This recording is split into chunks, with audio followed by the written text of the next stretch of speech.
అంగన్వాడీ సోదరిమణులందరికీ నమస్కారం. అంగన్వాడీ అప్డేట్స్ కోసం ఇంకా ఎవరైనా సబ్స్క్రైబ్ చేసుకోకపోతే వెంటనే సబ్స్క్రైబ్ చేసుకోండి. వీడియోస్ లైక్ చేయండి, ఫ్రెండ్స్ షేర్ చేయండి. విషయంలోకి వెళ్తే నిన్న ఏపీ క్యాబినెట్ సమావేశం అయితే జరిగింది. ఆ క్యాబినెట్ సమావేశంలో అంగన్వాడీలకు సంబంధించి ఎలాంటి ప్రకటనలు చేయలేదు. అంగన్వాడీలు అనేక సమస్యలతో సతమతమవుతున్నారు. వేతనాలు కూడా అతి తక్కువగా ఉన్నాయి. పెండింగ్ బిల్స్ ఉన్నాయి. అద్దె భవనాలు నడుస్తున్నాయి. సౌకర్యాలు లేమి ఉంది. తర్వాత ఇతర విధులలో అంగన్వాడీ టీచర్లు అయితే చాలా ఇబ్బందులు ఎదుర్కొంటున్నారు. అనేక సమస్యలు ఉన్నాయి. ప్రధానమైన సమస్య అంగన్వాడీ జీతాల సమస్య. కనీసం తెలంగాణతో సమానంగా కూడా జీతాలు ఇవ్వకపోవడం దారుణం. మరి వచ్చే క్యాబినెట్లోనైనా అంగన్వాడీ టీచర్లకి ఆయాలకు జీతాల పెంపుపై ఒక ప్రకటన చేస్తారని చెప్పి అందరూ కూడా ఎదురు చూస్తున్నారు. ప్రభుత్వం ఆ దిశగా అడుగులు వేస్తుందని చెప్పి ఆశిద్దాం. వీడియో నచ్చితే లైక్ చేయండి. ఇంక విషయంలోకి వెళ్తే సమ్మెకాలపు ఒప్పందాలు అమలు చేయండి అంటూ AP anganwadi workers and helpers union principal సెక్రటరీకి వినతి పత్రం అయితే ఇవ్వడం జరిగింది. సమ్మె ఒప్పందాలను అమలు చేయాలంటూ ఇక్కడ నిన్న రిప్రజెంటేషన్ అయితే ఇవ్వడం జరిగింది. అంగన్వాడీ యూనియన్లు చాలా చక్కగా పనిచేస్తున్నాయి. ప్రభుత్వానికి సానుకూలంగా దృక్పథంతో ఉండేలా అంగన్వాడీల నిర్ణయాలు ఉండాలి. ఎప్పుడూ ప్రభుత్వానికి వ్యతిరేకంగా కాకుండా కొంచెం సానుకూలంగా సామరస్యంగా తమ యొక్క సమస్యలు పరిష్కరించే విధంగా కృషి చేయాలి. ఏపీ అంగన్వాడీ యూనియన్ అయితే చాలా చక్కగా పనిచేస్తుందని చెప్పుకోవచ్చు. ఇక అంగన్వాడీలో 42 రోజులు సమ్మె ఒప్పందంలో అంగీకరించిన అంశాలు మినిట్స్ కాపీ ఆధారంగా పెండింగ్లో ఉన్న జీవోలు ఇవ్వాలని, అంగన్వాడీ యూనియన్లను చర్చలకు పిలిచి వేతనాలు పెంచాలని యూనియన్ అయితే రిప్రజెంటేషన్ చేయడం జరిగింది. తర్వాత స్త్రీ శిశు సంక్షేమ ముఖ్య కార్యదర్శికి వినతిపత్రం కూడా సమర్పించారు. అంగన్వాడీలకు జీతాలు పెంచాలని, గ్రాట్యుటీ అమలు చేయాలని కోరారు. మినీ సెంటర్లను మెయిన్ సెంటర్లుగా మారుస్తూ జీవో ఇవ్వాలని కోరారు.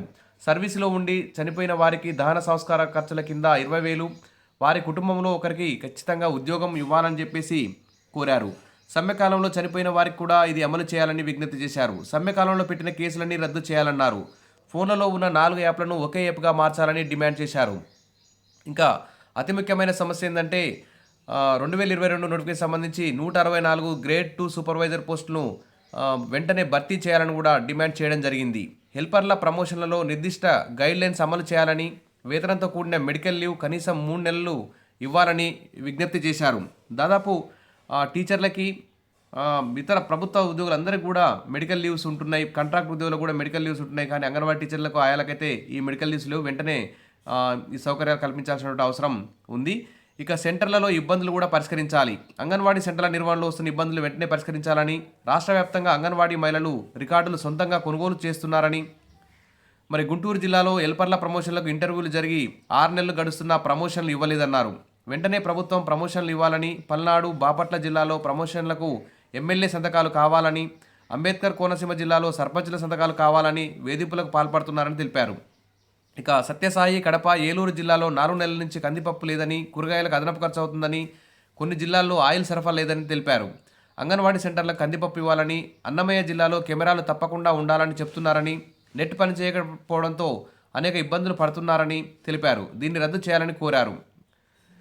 ఇక గర్భిణీలు, సీమంతాలు, పోషకాహార వారోత్సవాలకు 250 చొప్పున కేటాయిస్తున్నారని, ఆ అమౌంట్ సరిపోవడం లేదని, అదనంగా బడ్జెట్ కేటాయించాలని కూడా డిమాండ్ చేశారు. అదేవిధంగా రాష్ట్ర వ్యాప్తంగా అన్ని జిల్లాల్లోనూ పెద్ద ఎత్తున సమస్యలు ఉన్నాయని, వాటిని పరిష్కరించాలని కోరారు. BLO డ్యూటీలు వేశారని, పెండింగ్లో ఉన్న TA అద్దె బిల్లులు కూడా ఇవ్వాలన్నారు.